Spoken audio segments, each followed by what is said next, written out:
दरवाजा खुला है, अंदर आ जाइए। मैम आपका पार्सल। वहाँ ऊपर रख दीजिए। ये मैडम शायद जहर पीने जा रही है, मुझे लग रहा है। और ये ब्लिंकिट में भी ये चूहा मारने की या शायद इसमें कॉकरोच मारने की दवा है। शायद ये आत्महत्या करने तो नहीं जा रही है।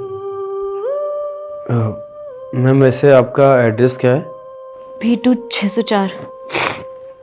सॉरी मैम, शायद ये पार्सल गलत आ गया है। क्यों भैया, गलत क्यों आ गया है?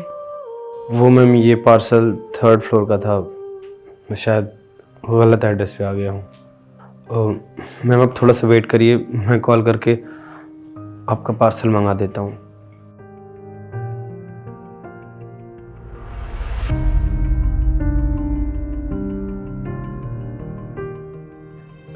मैम वैसे आपसे एक बात पूछ सकता हूँ क्या? जी पूछिए। मैम पता नहीं क्यों मुझे ऐसा दिख रहा है कि आप बहुत परेशान हैं, आप रो भी रही हैं। और ये सीसी में मुझे कुछ दिख रहा है जो आप पीने जा रही थी। आपको कोई परेशानी है तो आप प्लीज़ मुझसे बता सकती हैं।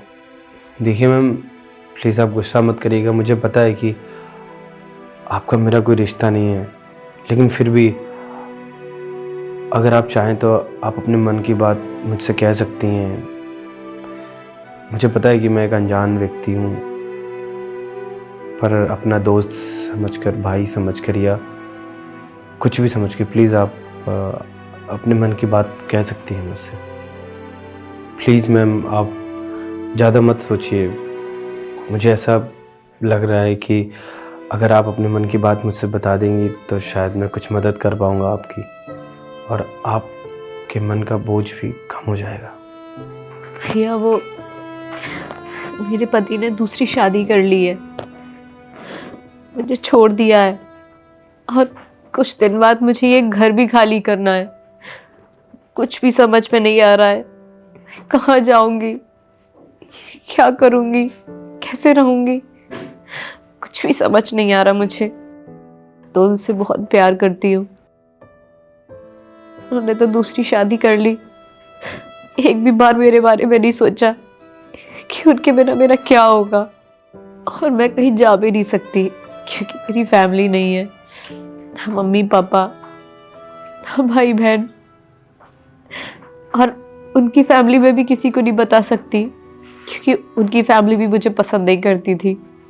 मेरी फैमिली में कोई भी एक इंसान ऐसा नहीं है जो मेरे लिए लड़ सके। कुछ भी समझ नहीं आ रहा है, मैं अपनी चीज़ें कैसे मैनेज करूं।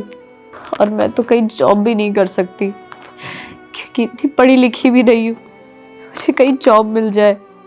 शायद इसी वजह से उन्होंने मुझे छोड़ दिया, उन्हें मुझसे अच्छी लड़की मिल गई।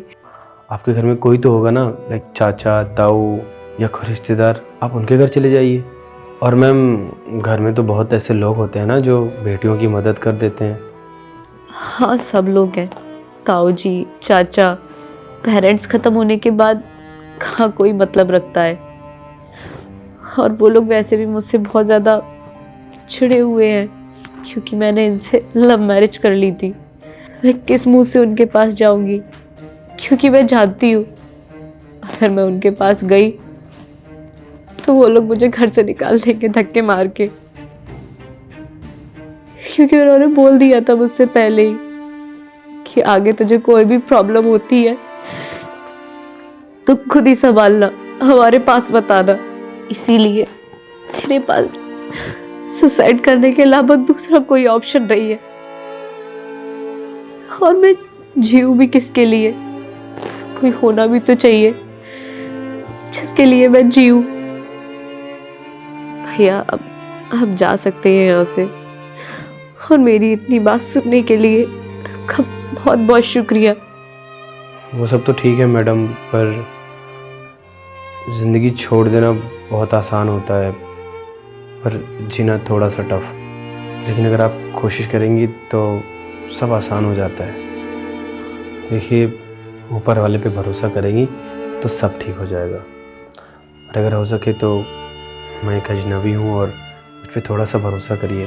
मैं आपकी मदद करूँगा। एक्चुअली में मैम मैं पार्ट टाइम ये डिलीवरी का काम करता हूँ, बाकी मैं लॉ करता हूँ। पास के कोर्ट में ही मेरे सीनियर है जिनके पास मैं प्रैक्टिस करता हूँ। अगर आप कहेंगी तो मैं उनसे रिक्वेस्ट करूँगा कि आपके लिए वो लड़ें और आपको इंसाफ दिलाएं। मैडम आप तो जानती हैं, अगर आप पहला कदम नहीं उठाएंगी तो उसके पीछे मैं अकेले क्या ही कर सकता हूँ। तो पहला कदम आपको अपने लिए उठाना पड़ेगा। मैडम बाकी मैंने अपनी मम्मी से सीखा है कि औरतें कितनी मजबूत होती हैं, कितनी भी मजबूरी आ जाए लेकिन वो झुकती नहीं है, वो लड़ती हैं। मैडम प्लीज़ आप भी एक बार अपने लिए लड़ कर देखिए। और मैडम आपके ऊपर ये मुसीबत आई है तो आप भी एक दिन अगर लड़ेंगी तो जीत जाएंगी। भगवान तो खुद चलकर आते नहीं है मदद करने, लेकिन हाँ वो ऐसी सिचुएशन में किसी न किसी को भेज देते हैं। तो बस आप ये मान लीजिए कि शायद ऊपर वाले की कुछ मर्जी थी कि मैं सही वक्त पर आ गया आपकी मदद करने के लिए। तो मैडम प्लीज़ आप थोड़ा सा मुझ पर भरोसा करिए, सब ठीक हो जाएगा। और मैडम ये पार्सल आप ही का है, लेकिन मैंने आपसे झूठ बोला था।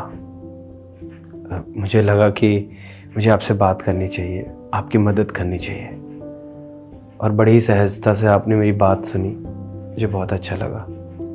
मैडम आप मेरे साथ चलिए। और इसमें भी आपने हार्मफुल सामान ही मंगवाया था, तो मैं समझ गया था कि कुछ ना कुछ गड़बड़ होने वाला है।